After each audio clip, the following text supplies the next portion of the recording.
Hello नमस्कार, कैसे हैं आप सभी। आई होप आप सभी बहुत अच्छे होंगे। हाँ जी, आज के वीडियो लेक्चर में हमने स्टडी करना है पॉलीमॉर्फिज्म इन C++। देन हम देखेंगे टाइप्स ऑफ पॉलीमॉर्फिज्म और लास्टली हम डिस्कस करेंगे advantages of polymorphism. So let's start with this.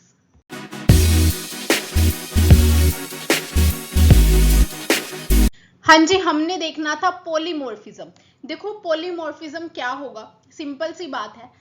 इसका मतलब है same name but different different action को परफॉर्म करना। ठीक है, मतलब आपके पास क्या है, कोई एक फंक्शन है। ठीक है, अब उस फंक्शन को क्या है, नेम तो उसका वही रहेगा बट हर ऑब्जेक्ट के लिए वो क्या कर रहा है, अलग अलग तरह से वर्क को परफॉर्म करा रहा है। This is called polymorphism. For example, हम अच्छे से तरह समझते हैं इसे। आपके पास एक टीचर है, ठीक है। अब आपका टीचर जो है वो क्या करता है, ये आपका टीचर है, ये एक क्लास में जाता है, वहां पे मैथ्स पढ़ाता है। दूसरी क्लास में जाता है, वहां पे ये इंग्लिश पढ़ा रहा है। तीसरी क्लास में जाता है, वहां पे ये टीच करते हैं साइंस। ठीक है, तो अब टीचर तो सेम ही है, फंक्शन हमारा यहाँ पे सेम ही है, बट ऑब्जेक्ट्स के अकॉर्डिंग वो क्या कर रहा है, डिफरेंट डिफरेंट वर्क को परफॉर्म कराता है। यहाँ पे क्या है, टीचर हमारे पास वही है बट वो क्या करा रहे हैं, अलग अलग सिचुएशन में अलग अलग एक्शंस को परफॉर्म कराते हैं। तो दिस इज कॉल्ड पॉलीमॉर्फिज्म। जब सेम नाम का फंक्शन ही हर ऑब्जेक्ट के लिए अलग अलग तरह से वर्क परफॉर्म कराए तो ये होता है हमारा पॉलीमॉर्फिज्म। ठीक है, देखो इन C++ पॉलीमॉर्फिज्म क्या है, ability of an object to take on multiple forms. यहाँ पे क्या है कि हम मल्टीपल फॉर्म्स को क्या कर सकते हैं, टेक कर सकते हैं। ठीक है, it is fundamental concept in object oriented programming and allow objects of different classes to be treated as if they were object of the same class। Means आप डिफरेंट डिफरेंट क्लासेस के objects के साथ भी हम यहाँ पे क्या कर सकते हैं, वर्क कर सकते हैं। ठीक है, बिकॉज हमने समझा ना कि नाम सेम है, फंक्शन वही है, बट हर ऑब्जेक्ट के लिए वो अलग अलग तरह से क्या करेगा, वर्क परफॉर्म करेगा। It allow for code reuse, flexibility and extensibility. हम पॉलीमॉर्फिज्म को क्यों यूज करते हैं, बिकॉज इसकी वजह से हम अपने कोड को रीयूज कर पा रहे हैं, which saves time and space both. Second, flexibility provide करेगा एंड थर्ड, ये हमें एक्सटेंसिबिलिटी प्रोवाइड करेगा। It is an essential tool, ये एक एसेंशियल टूल है, इससे हम क्या कर सकते हैं, अपनी वेल डिजाइंड प्रोग्राम्स को क्रिएट कर सकते हैं। ठीक है, अब अगर हम पॉलीमॉर्फिज्म के टाइप्स की बात करें तो हमारे पास टू टाइप्स ऑफ पॉलीमॉर्फिज्म है। The first one is compile time polymorphism and other one is run time polymorphism. देखो कंपाइल टाइम पॉलीमॉर्फिज्म क्या होता है। कंपाइल टाइम पॉलीमॉर्फिज्म आपका क्या होगा, ये तब होगा जब आपने अपने कोड को जस्ट लिखा है, हम अपने कोड को लिख रहे हैं और हमारा कंपाइल टाइम पॉलीमॉर्फिज्म परफॉर्म हो रहा है। ठीक है, मतलब आपने अपने कोड को रन नहीं किया है। जो हमारा कंपाइल टाइम पॉलीमॉर्फिज्म है उसे ही हम हमारा स्टैटिक पॉलीमॉर्फिज्म भी कहते हैं। And second is run time polymorphism. तो रन टाइम पॉलीमॉर्फिज्म जो है हमारा तब होगा जब आप अपने प्रोग्राम को रन करते हैं। ठीक है, इसे हम क्या बोलेंगे, डायनेमिक पॉलीमॉर्फिज्म भी बोलेंगे। अब जो हमारा कंपाइल टाइम पॉलीमॉर्फिज्म है इसमें हमारे फर्दर टू टाइप्स आ जाते हैं। ठीक है, एक हमारा operator overloading and second one is function overloading, जिसे हम जब कंपाइल टाइम पॉलीमॉर्फिज्म को स्टडी करेंगे, हम एक कोड देखेंगे अच्छा सा एग्जांपल के साथ, तो हम इन दोनों को भी अच्छे से स्टडी करेंगे। ठीक है, बट अभी के लिए हमें पता होना चाहिए कि there are two types of polymorphism. The first is compile time, जो रन होने से पहले होगा, and second one is run time polymorphism, जो कब हैपन होगा, जब आप अपने कोड को रन करते हैं, हम अपने प्रोग्राम को रन करेंगे। अब अगर हम पॉलीमॉर्फिज्म को यूज कर रहे हैं तो ऑब्वियसली इसकी कुछ एडवांटेजेस होंगी, है ना। तो देखो हमारे पास क्या है, एडवांटेजेस ऑफ पॉलीमॉर्फिज्म। हम पॉलीमॉर्फिज्म को क्यों यूज करते हैं, इसके लिए भी एक क्वेश्चन आ सकता है, why we use polymorphism.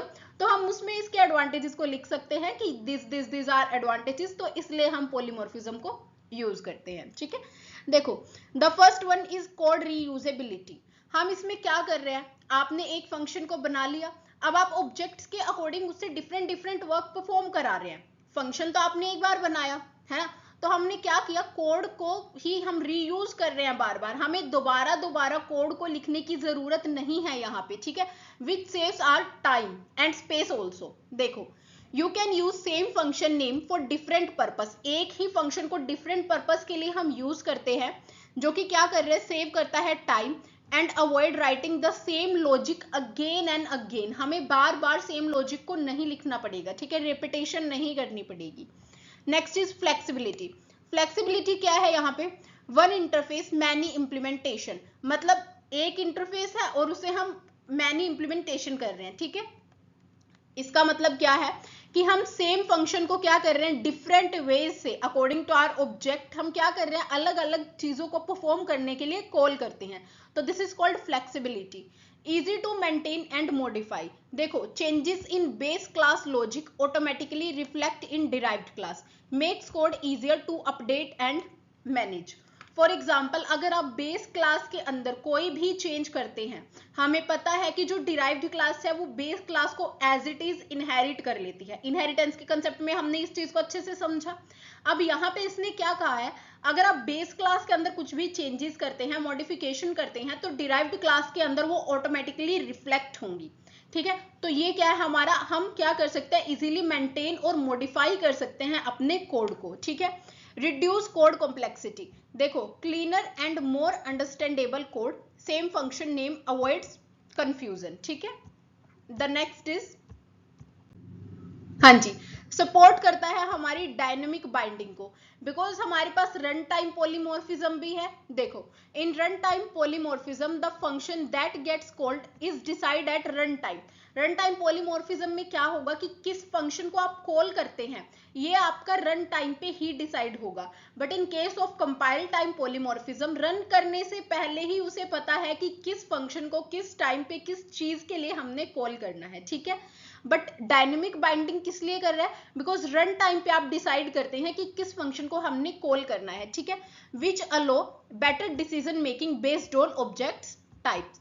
Next is helps in implementing interfaces and abstract classes, ये हमारे इंटरफेसेस और एब्स्ट्रैक्ट क्लासेस को इम्प्लीमेंट करने में भी हेल्प करता है। Abstract classes are those classes जिनके पास कम से कम एटलीस्ट एक जो है हमारा प्योर वर्चुअल फंक्शन होना ही चाहिए। एक से ज्यादा है तो वो बहुत अच्छी बात है, बट एटलीस्ट एक फंक्शन जरूर होना ही चाहिए, है ना।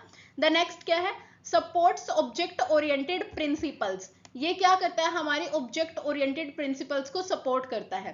Work along with inheritance and encapsulation, promoting real world modeling, ठीक है।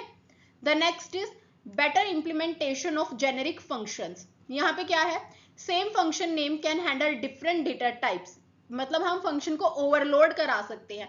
आपने क्या किया, सेम नाम से फंक्शन को बना लिया, बट हम क्या कर सकते हैं, फॉर एग्जाम्पल आपने फंक्शन का नेम सेम रखा, बट आपकी उसकी जो रिटर्न टाइप है, डेटा टाइप है, उसे अलग अलग बना रहे हैं डिफरेंशिएट करने के लिए, तो वहां पे भी क्या है, वो बेटर इंप्लीमेंटेशन है, ठीक है। द नेक्स्ट इज इंक्रीज करता है एफिशिएंसी ऑफ कोड, देखो code become more general and powerful, handling a variety of task with fewer lines, ठीक है। तो ये थी हमारी advantages of polymorphism. Compile time polymorphism and run time polymorphism हम नेक्स्ट वीडियो में कवर करेंगे अच्छे से विद एग्जांपल कोड के साथ। सो आई होप जो पॉलीमॉर्फिज्म होता है उसके एडवांटेजेस क्या है, कि हम उसे क्यों यूज कर रहे हैं, ये आपको अच्छे से समझ आ गया है। इसके अलावा आपको कोई भी डाउट है आप मुझसे कमेंट सेक्शन में पूछ सकते हैं। Till then thank you very much, please like share and subscribe our channel, thank you.